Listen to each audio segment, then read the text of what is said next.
नमस्कार दोस्तों, एक बार फिर हमारे यूट्यूब चैनल में आप लोगों का हार्दिक स्वागत है। लेटेस्ट अपडेट निकल कर आई है कि केंद्रीय कर्मचारियों के लिए आ गई है बड़ी खुशखबरी। बढ़ सकता है फिटमेंट फैक्टर, 3 गुना करने को मिल सकती है मंजूरी।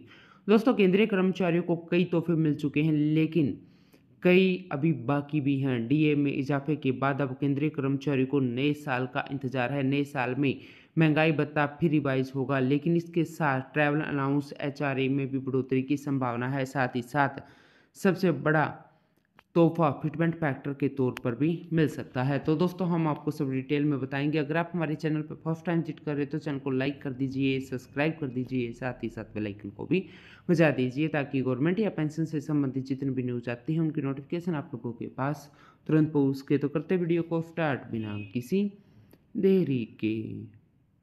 दोस्तों, केंद्रीय कर्मचारियों के लिए यह साल काफ़ी खास रहा।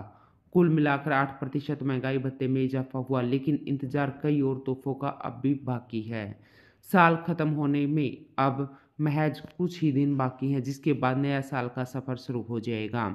नए साल में तोहफे भी नए होंगे और ज़्यादा होंगे। अक्टूबर में हुए डीए में इजाफे के बाद अब कर्मचारियों का महंगाई भत्ता नए साल में रिवाइज होगा, लेकिन इसके लिए टीएएचआरए में बढ़ोतरी की भी संभावना है। साथ ही सबसे बड़ी अपडेट फिटमेंट फैक्टर पर भी मिल सकती है। दोस्तों, 7वें वेतन आयोग की सिफारिश के आधार पर केंद्रीय कर्मचारी की न्यूनतम सैलरी बढ़ने के कारण फिटमेंट फैक्टर लागू किया गया।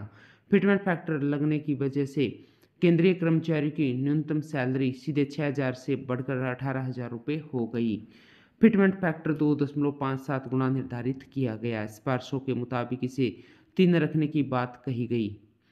अगर यह 3 होता है तो मिनिमम सैलरी 21,000 रुपये बनती है, लेकिन केंद्रीय कर्मचारी इसे 3.68 रखने की डिमांड कर रहे हैं। तब से ये मामला लंबित है। कई साल बीतने के बाद भी फिटमेंट फैक्टर में कोई बदलाव नहीं हुआ, लेकिन अब एक अच्छी खबर सामने आ रही है। केंद्रीय कर्मचारियों के लिए अच्छी खबर यह है कि उनका जो फिटमेंट फैक्टर है नए साल में रिवाइज किया जा सकता है। सरकार कर्मचारियों को खुश करने की तैयारी में है। ऐसे में उनका फिटमेंट फैक्टर 2.57 से बढ़कर 3 गुना हो सकता है। हालांकि यह भी मौजूदा मांग से काफ़ी कम होगा, लेकिन 3 गुना होने पर कर्मचारियों की पेमेंट के हिसाब से अच्छा खासा इजाफा देखने को मिलेगा। 7वें वेतन आयोग की सिफारिश के मुताबिक फिटमेंट फैक्टर 2.57 है। केंद्रीय कर्मचारी की सैलरी तय करते समय भत्तों के अलावा महंगाई भत्ता, टीए, हाउस रेंट अलाउंस वगैरह कर्मचारी की बेसिक सैलरी को 7वें वेतन आयोग के फिटमेंट फैक्टर को 2.57 से गुणा करके निकाला जाता है। दोस्तों, अगर किसी केंद्रीय कर्मचारी की बेसिक सैलरी 18,000 रुपये है तो भत्तों को छोड़कर उसकी सैलरी 18,000 गुना में 2.57 46,260 रुपये है।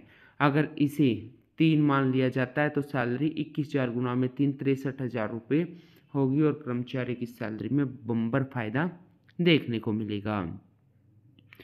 दोस्तों, केंद्रीय कर्मचारी की सैलरी तय होते समय उसके बाद तमाम तरह के भत्तों को जोड़ा जाता है, जैसे डीए, टीए, एचआरए, मेडिकल भत्ता आदि। टीए में बढ़ोतरी के बाद टीए इसी आधार पर बढ़ाया जाता है। डीए में बढ़ोतरी टीए से भी लिंक है। इसी तरह एचआरए और मेडिकल भत्ता है वो भी तय होता है।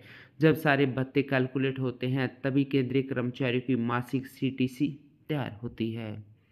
दोस्तों, सभी तरह के भत्ते और सैलरी फाइनल होने के बाद अब बात आती है मासिक पीएफ और ग्रेजुएटी योगदान की। पीएफ और ग्रेजुएटी योगदान बेसिक सैलरी और डीए से लिंक होता है। केंद्रीय कर्मचारी का पीएफ और ग्रेजुएटी उनके फॉर्मूले से तय होती है। जब सारे भत्ते और कटौती सीटीसी से हो जाती है तो केंद्रीय कर्मचारी की टेक होम सैलरी तय की जाती है।